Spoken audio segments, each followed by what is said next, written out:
So good afternoon, everyone. Welcome to the Clearwater Jazz Holiday Foundation's Young Lion Jazz Master Virtual Session. I thank you so much for joining us today. You should be super excited about what we have to present today. We have a special guest.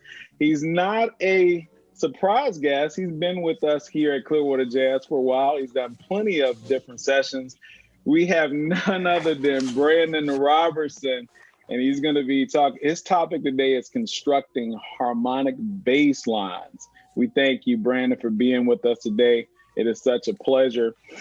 Before we get started, I just want to remind everyone as you come in, you can ask questions here in the chat. We would love for you to interact with us. Ask as many questions. I know Professor Robertson will be happy to answer those questions for you.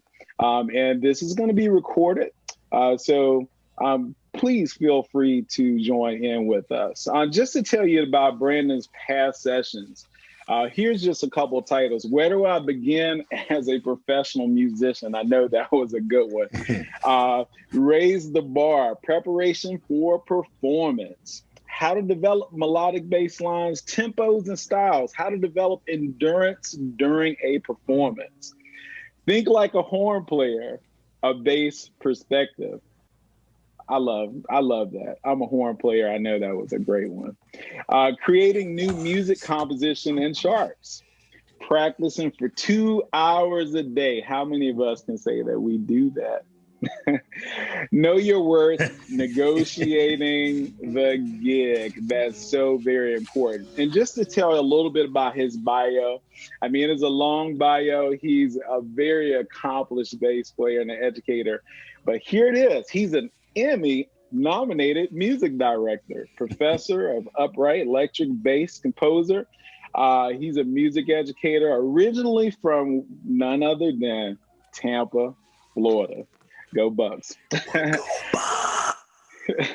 He completed his Bachelor's of Arts at Florida State University in 2009 and a Master's of Music in Jazz Studies in the spring of 2016. Currently, Brandon is the Director of Jazz Studies and Director of FGCU, Basketball Band at Gulf Coast University in Fort Myers. So in 2018, Brandon was nominated for an Emmy Award for Best Documentary for Educational Collegiate Program featuring the FGCU Jazz Ensemble. They are amazing. I hope you've heard them.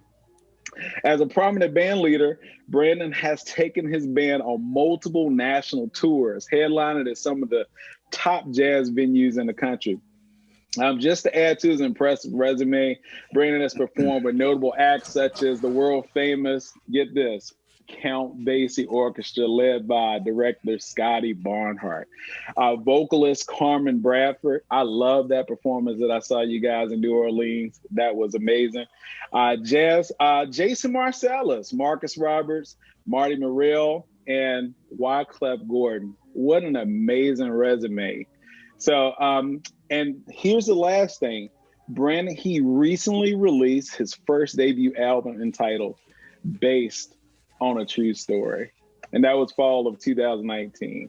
And it reached all the way to number 16 on the iTunes top 200 charts. So Brandon, we thank you for being with us today. Oh, thank you so much for showing us. Please support him, support all artists that's here.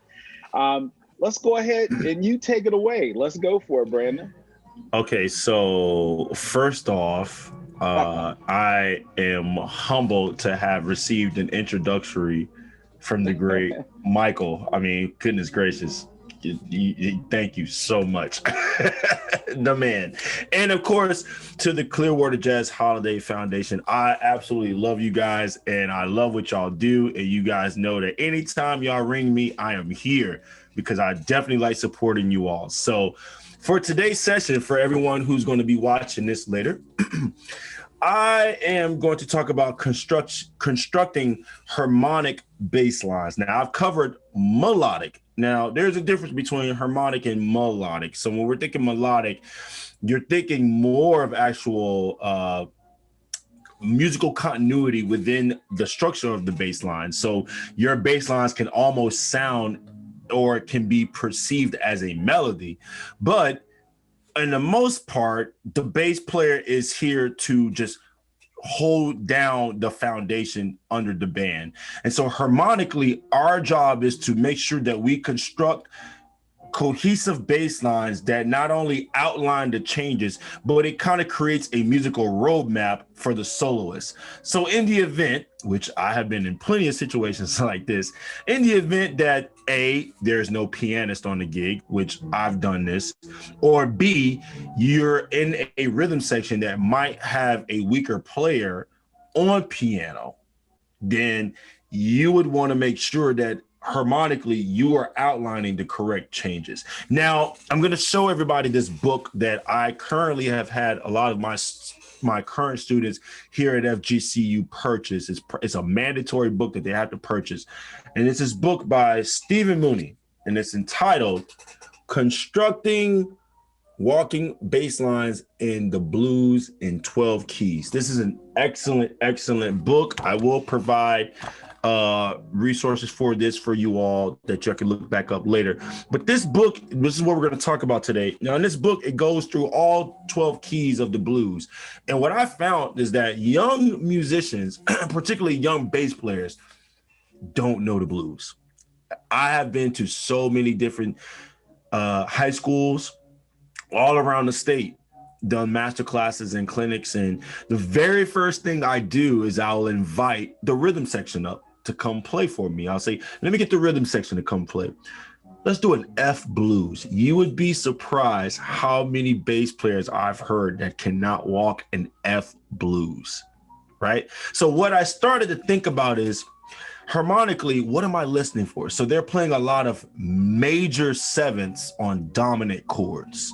So that was like red flag number one. I was like, okay, we got to correct this. So when you're constructing, the very first thing I want to talk about is what notes are you actually supposed to outline? All right. So if we take an F blues, all right. So we take an F blues, one flat.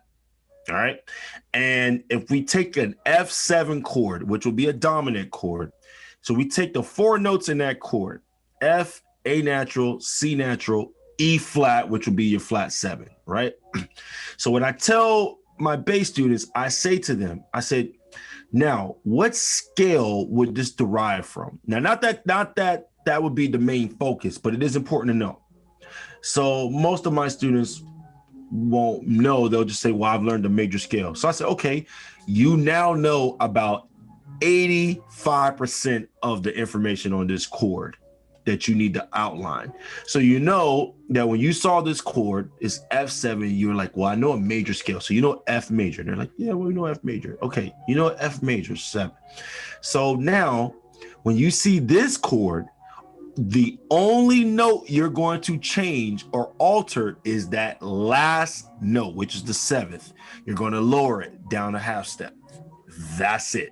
So when you think of a dominant, so every time you see this chord, the letter with a 7, 9, or 13, you see a dominant chord, you're going to know that if you were to play that major scale, you're playing all the notes in the major scale, but you're going to lower that 7th, right? So my beginners, most students are like, okay, I got that. And then when they start to walk a bass line, they don't know how to properly put it together. So here's a couple of rule of thumbs. I have 3 different type of ways or approaches that you can use. So the first approach is what I like to call the Scalia Approach, all right? Where you're kind of walking up the scale, or I should say that you're walking up the notes in that chord. So if we're starting on an F7, you know that there's only 4 beats in the measure. So you can only play, if you're doing quarter notes, you're only playing 4 quarter notes at a time. So I can go F, G, A natural, and then I can jump up to the 5th and play C. And then the next measure, which goes to the 4 chord, which would be B flat 7. Now I can resolve back down to the root on that chord. So what I like to show students harmonically is you need to diatonically play the right notes within that chord that you're looking at. So a lot of students freak out when they see, F7 sharp 5, F7 flat 9, 13, don't worry about the extensions. Look at the chord, the triad. That's what you need to understand as a bass player. You need to know that you're outlining the correct triad in that chord that you're reading, right? So you have the stepwise motion or scalar motion. Then you have a triadic motion. That's the second approach. So harmonically, when you have a triadic approach, now you're outlining the triad of that chord. And so when you add in the scalar approach with the triadic approach, it'll look something like this. You can go F for the first measure, F, A natural, C natural, F, G natural, A natural, C natural, then go down to the 1, which will be 5. 1 on B flat, 5 on F, open D, which would be your third, and then 1 on B flat. So I just did a triadic approach coming back down, but as I was going up my walking line, I was using more of a stepwise motion. And now the third approach is what most teachers would tell their students when all else fails, chromatic, okay? So when you use these chromatic notes in between your diatonic notes to kind of create what we call tension and release, all right? So one of the ways that you can do, one of the ways that you can start off with if you're constructing a harmonic bass line is don't be afraid to repeat notes, okay? A lot of times I would like to repeat a lot of different notes to create some tension. And most of the time when I do that, I'm listening for the horn player and where the horn player is going. So if I hear the horn player kind of doing some kind of sequence, then I might repeat some notes to kind of cater off of that, to kind of like have a counter melody happening. Or if I hear that the horn player is playing very high in the higher register of their instrument or their range, then I might play something really low and play some repeated notes in the lower end to create this tension, this contrast from the high end to the low end. And that just comes from listening to great records. One of my favorite bass players is Leroy Vinegar. And he is what we call he's the king of walking bass lines, because this man can literally take a solo just walking his bass line and it sounds very much like someone soloing, right? So one of the things that I learned from listening to Leroy Vinegar is he repeats a lot of his bass notes. And the notes that he repeats a lot are tension notes, which are usually the thirds or the sevenths, where the third pretty much indicates the quality of that chord. But the 7, depending on how you use it, if you play a leading tone or over a minor, you're creating this tension that needs to be released. And that was something that I listened for. Paul Chambers is another bass player who does that. And with the second approach, which I was going to state now, is the chromatic notes. And so if you want to listen to someone who is a master of knowing how to use chromaticism in his bass lines, listen to Paul Chambers. The particular records I would recommend for you listening to is any of the Prestige records from Miles, the Cooking, Relaxing, Steaming, Working, any of those records that Paul Chambers is playing bass, he does a lot of that stuff on. Another way to create some very harmonic approaches in your bass line is not stopping your line from resolving. So in other words, one of my greatest teachers I studied with was Rodney Jordan, who is the jazz bass professor at Florida State University. And one thing he used to tell me is, he said, you got to look at your bass lines like the Mickey D's Golden Arc or the St. Louis Arc. And you see that there's a shape. So if you start from the bottom, which most of the time, if we're playing at the beginning of a tune, you're going to start with the root. And you're kind of working your way around to this climatic part of your bass lines. And then you want to bring it back home. So your bass lines need to have a shape. In order to do that, you can create these different tensions. So one of the tensions that is used most seldomly is enclosures. So we could take a triadic approach where you would walk a bass line outlining the triad, but you're playing an enclosure, which is you would approach the note a half step above the target note, then you would go below it a half step, and then you will resolve it. So it will go up, down, and then back into the middle. And that's kind of your enclosure. A lot of saxophone players, a lot of horn players use this in like when they're playing sequences. So for bass lines, this is something that actually helps create a lot of tension. And once you build, you can go almost 4 measures of doing this, and you can resolve it. And once you resolve it, it creates this nice palette of, okay, now we have arrived at this point. All right. Another approach that you want to think about when you're constructing your bass lines is how to create harmonic tension. So one of the things that one of my favorite bass players that I like listening to, Richard Davis, who was a very prominent bassist in the mid 60s and 70s.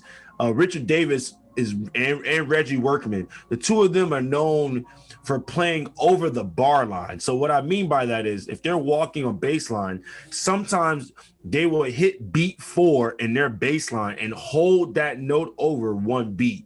So if you was going 1, 2, 3, 4, 1, 2, 3, 4, 1, 2, 3, 4, 1, 2, 3, 4, 1, 2, 3. So they would do stuff like that where it'll delay the harmony, but it actually doesn't. It just shifts and then it comes back. And that's a very interesting technique. I don't know if I'm allowed to or not. If one of y'all can give me a thumbs up if I can demonstrate that on my bass real quick. Is that I think that would be awesome. Let me grab my bass real quick. All right. So to give a much better example, everyone, to give a much better example of this, if you were doing a walking bass line,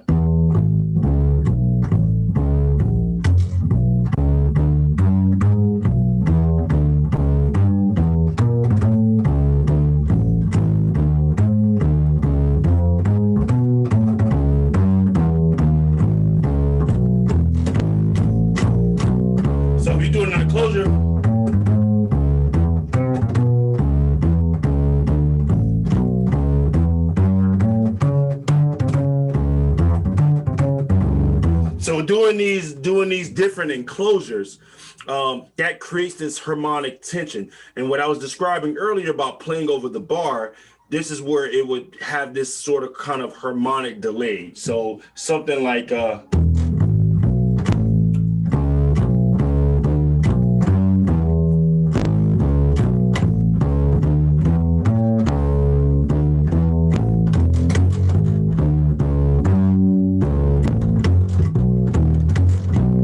so where the bass note actually will delay over and it would actually shift the harmony back one beat and then come back. Now this is a very unique and effective trick that most bass players use if they're trying to create more tension in their buildup, especially if they're playing behind a horn player who's really busy. Okay, another way that you could do it harmonically is tritone substitutions. So if I was playing an F blues, I could start on the F, or I could start on the 1 chord, go to the 4th chord, go back to the 1 chord. Now that measure 4, I could play a tritone substitution. So a tritone is usually a sharp 4, okay, or in this case, if you were thinking about an upper extension, a sharp 11. So in the key of F, the natural 4 is a B flat. So if I were to raise that note up a half step, now I have a tritone away. So that's the note that I'm referring to. So if I'm looking at a chord as a bass player, if I wanted to create some tension to resolve to that 4 chord, which is to be the B flat 7 in measure 5, then I can simply replace that F7 with a tritone, which will be a B7. So instead of playing an F7, I will play it a B7. So something like this.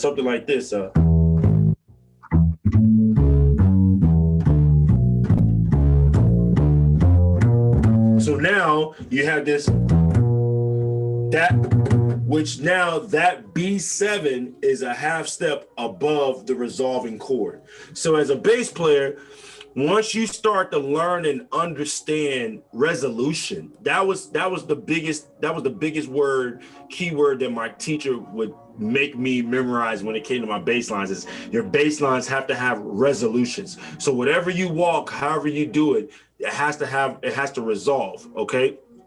Also, we have this thing that some bass players get confused about, young bass players, turnaround. I've been asked that question a lot, more so recently when I've spoken to younger high school students, and a lot of them ask, what is a turnaround? I've heard older musicians say like, oh, make sure you play the turnaround, and I don't know what a turnaround is. So there's different ways that you can do it. You have 1, 6, 2, 5. You have the 3, and you have the flat 3, and then you have a 2, and then a flat 2. So if I was in the key of C, if I was doing a turnaround, you have another approach where you can go, the Tad Dameron, which would be the 1 minor third, flat 6, and then the flat 2. Okay, or if we're in a regular turnaround, you have 1, 6, 2, 5. Okay, so for you younger bass players, at the end of most songs, like when you're ending the piece, sometimes you'll see a horn player. There's different signals, but the most universal one that I've seen, when cats go like this, I'll see them do this, and usually it's signaling me, excuse me, to do a turnaround. And depend on what key we're in, and depend on what kind of turnaround you want to do, because it's your choice, you can actually predict that. Okay, so I've been in situations where, you know, I've played the blues, and then at the very end, I would just do something like this. So I'll do F minor third right here, what would be the flat 6, or I guess sharp 5, and then you have the flat 2, and then back to 1. Okay, so that alone right there at the end of you. So if you're doing the bass line, if we're doing an F.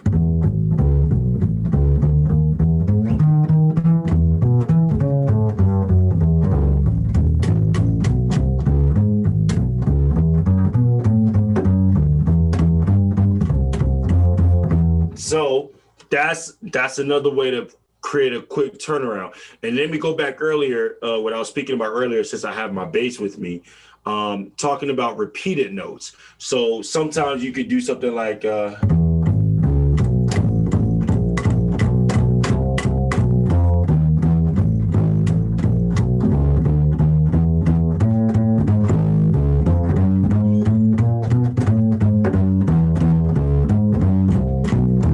so playing a repeated note actually gives it a much more bounce. It gives it more depth, more punch. So don't be afraid to repeat notes. Sometimes people think that if you repeat root and fifth, it sounds weird. You can still construct a harmonic bass line doing that as well. And then also, I wanted to address one more important thing about being harmonic. You need to play within the key center. All right, that is very important to know as a young bass player. When you're constructing harmonic bass lines, you want to make sure that you are playing within the key center. All right, use chromatic notes only when you're trying to create tension. Other than that, you need to play within the key center. All right, so if I was playing in the key of F, I'm going to make sure that when I play my 4, I'm going to play a B flat. I'm not going to play a B natural. I'm going to play a B flat. Okay, so just be very mindful of the key center and where your pitches are. Also, it's very important to know too that if you're going to do any type of sequencing, then you need to make sure, like if you're gonna play a sequence, make sure that you are changing the chord at the same time within that sequence. So for instance, if I was doing something like this.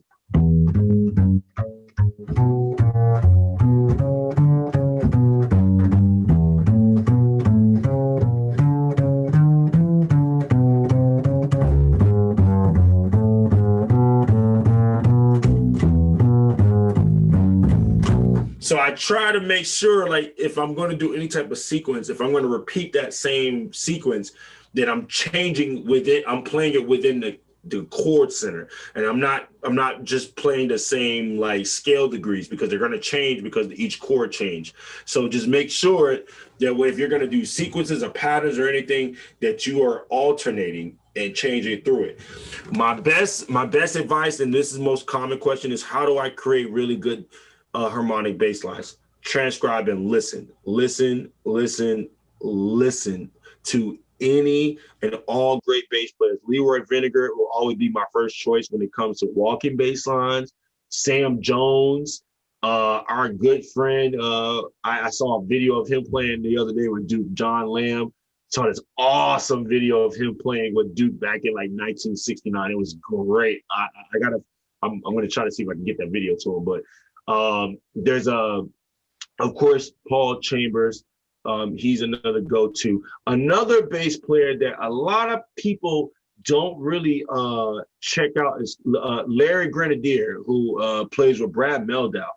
He is probably one of the most melodic basses and harmonic basses that I've checked out and studied. He's one of my favorite. And if you want to hear some really great harmonic bass playing, listen to Art of the Trio, volumes 1 through 4 with the Brad Mehldau trio. Art of the Trio, volumes 1 through 4. Okay. There is also Israel Crosby's cross country tour, 1958 to 61. I think that's the 61. Israel Crosby is the bass player on there. You want to talk about some harmonic bass lines? I'm going to play it in a line for you. And I've done this in one of my previous videos. But the most famous bass melodic or harmonic bass line that was ever recorded that people transcribed the most, it's off of But Not For Me, okay? The jazz standard, But Not For Me. And he starts off the bass line with...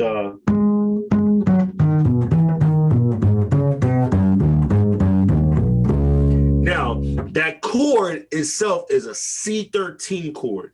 So the way he approached it, he starts on the actual 13th. He starts right there on that A, and he goes, so he has 13, 5, 3, 1, 4, 3, 1, 6, 2, 1, 5, 3, 6, 5, 3, 1, 2. Now, I break all that down because when I finally figured out how these bass lines, these harmonic bass lines work, you start to transcribe it. Now you can transcribe it in another key. So I started figuring out, like, wow, this is what happens when you have really great harmonic lines. It's so clear and it's very distinctive. Like you know exactly what note they chose to play, and they played it with an intent. So I use that song as an example, but that would be another record, the Cross Country Tour by the Ahmad Jamal Trio. And Israel Crosby is the bass player on that. That I would recommend that to any and every single high school bass player. If you want to get going and you want your bass lines to sound hip and jumping, and you want them things to be, what the word y'all use, litty, I promise you, check out some Israel Crosby. You won't be disappointed. All right. And so on that note, everybody, that pretty much wraps up on my end with the with the construction of the bass lines. Again, I want to reiterate this before we end here. Please, everybody, whoever is my bass players that are looking at this, please look at this book. I highly recommend it, Constructing Walking Bass Lines, the Blues in 12 Keys. I have my current bass students working out of this book. They absolutely love it. It has helped a lot of them with understanding how they should approach their bass lines. This is the book. Again, it's by Stephen Mooney. Okay, highly recommend this. So that's a wrap. Wow. Well, that's a wealth of information that you share with us, Professor Robertson. I have a couple questions. Sure. First of all, how does the communication have to be between, say, the bass player and the chorded instrument, maybe the piano or the guitar, when you are switching from doing melodic lines and doing your walking? How tight does that relationship have to be between the bass player and the chorded instrument? Oh man, it has to be like, it can't, one can't go without the other. And I was just actually explaining this to my jazz combo in class this earlier this afternoon, and I was telling them that, in the big band, the pianist is supposed to harmonically hold it down. The drummer is supposed to drive, but the bass player is anchoring everything. But when you're in a combo setting, the roles change. Now your role becomes even more important because harmonically and rhythmically, the bass and piano are in sync. They have to be, both players have to be in sync at the same time.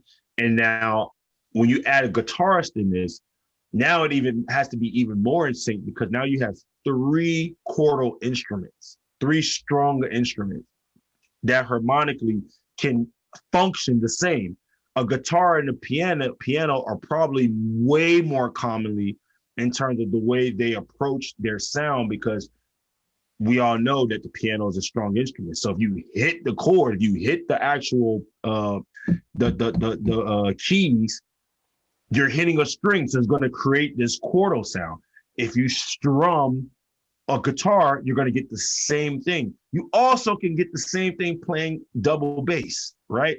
So these three instruments have important roles. Now, here's where, to answer your question, Michael, here's where the differentiation comes in.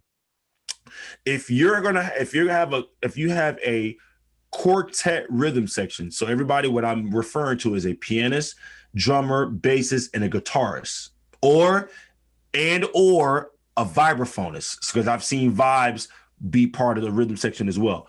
So you have this quartet rhythm section.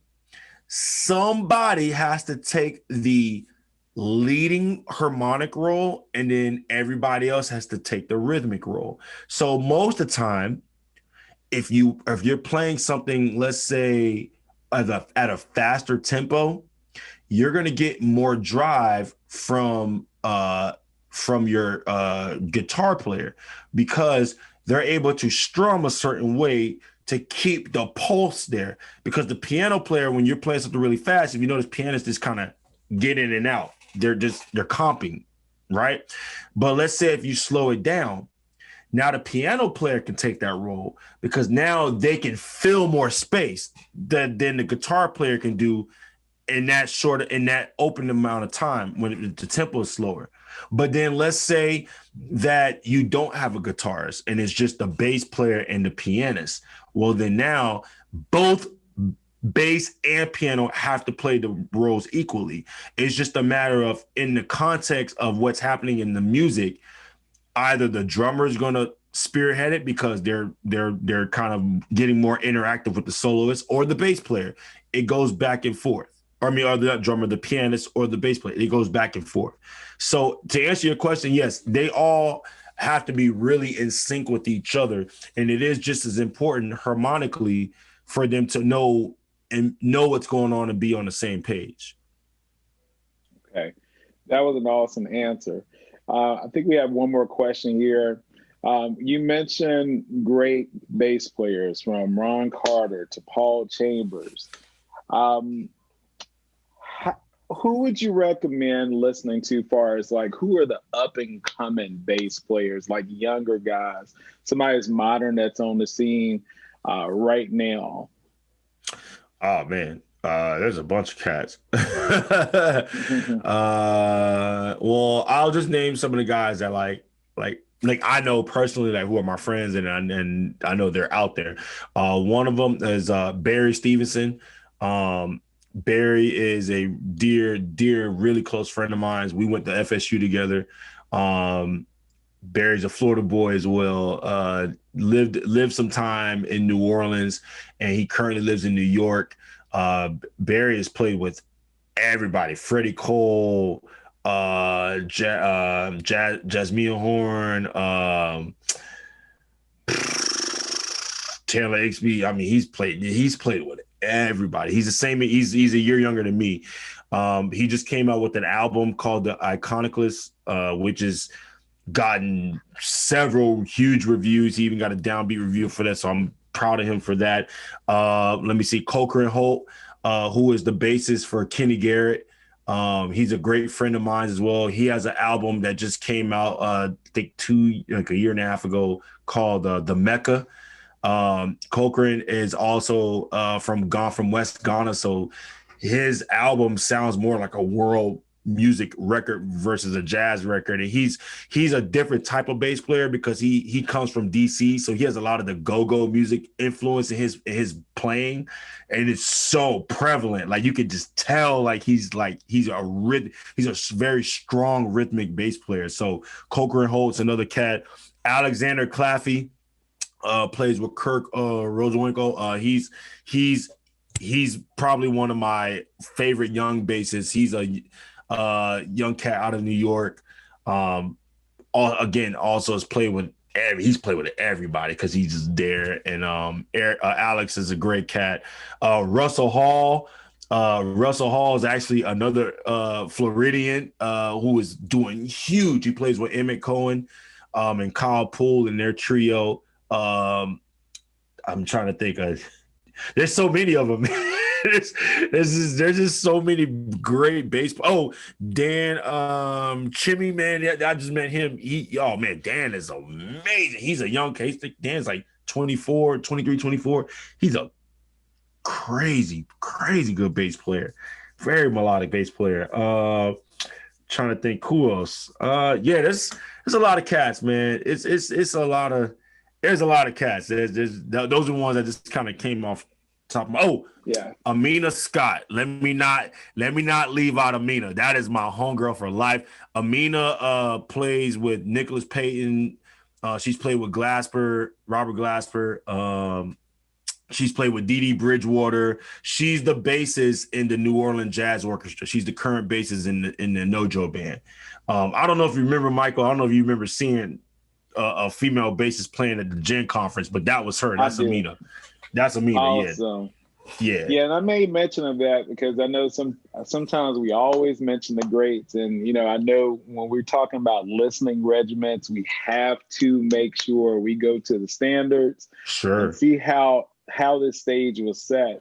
But as far as mentioning the new people out there, they're new to some of the younger listeners, but I wanted to make mention of that because people say, "Oh, this genre is dying," which we know it's not. There's people all over the world that's doing some amazing things right now in this community.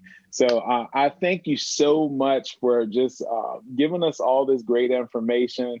I want to thank all of our sponsors and everyone who came through. Also, please check out the studio archives of the past video sessions. You can check them out at clearwaterjazz.com, education and outreach section. This was brought to you by Blue Water Wealth Management at Stewart Partners and Duke Energy, as well as our Young Line podcast available wherever you stream. So it's brought by our friends at Merrimack's Clearwater. So please continue to support this endeavor from Clearwater Jazz Education Outreach. If you're listening, guess what? There's so much more in store for this week, and there's sessions that's planned out. I'm just going to read out a couple of them. Brandon, you'll probably know a couple of these people. Tomorrow, Wednesday, January 27th, we have John O'Leary. I know you've heard that name before at 4:30. My man, John. He's going to be talking about what I love about Earl Hines. And that's going to be great. We're not going to stop there, though, because on Thursday, I think this is another one of your great friends, Alejandro. Hey, bass family. 4:30. He's going to be talking about what I love about Oscar Pettiford. That is the man. Yes. Okay. Tell Alejandro you get cool points from me for that one. So definitely, I think this has been an awesome session. We want to thank everyone for joining us today. And I'm your guest host today, Michael Kernodle. It's been a pleasure, Professor Robertson, my good friend Brandon. Continue to educate and continue to go out there and play. We look forward to some live performances coming up soon. I can't wait till we can get back out there and enjoy this. I think everybody would agree on that. I'm gonna just put it out there now that I'm gonna try to earn me a spot in this festival if it comes back. I'm gonna earn me a spot. I'm earning me a spot. Earning me a spot, man. That's like that. You know, you ever had a bucket list goal? Like I've always had a bucket list goal of mine. It's like, can I play in a festival in my hometown? Like that would be so cool. Just putting it out there in 2021 energy. Well, I tell you what, you have my vote on that. I would love to see you on that big stage up there. And I would love to see you here in Tampa Bay, where we have the best football team in the NFL going to the Super Bowl. Go Bucks, everyone. Go Buccaneers. Go Buccaneers. We made it. We made it. No more hating on us. We made it. We made it. Thank you, everybody, so much for joining us. Don't forget to continue to tell other people to join us on the next one. We would love to see this room filled up with students, veteran musicians, and just supporters of this great music we call jazz. Yes, Have sir. an awesome, awesome evening. All right, guys. Have a good one.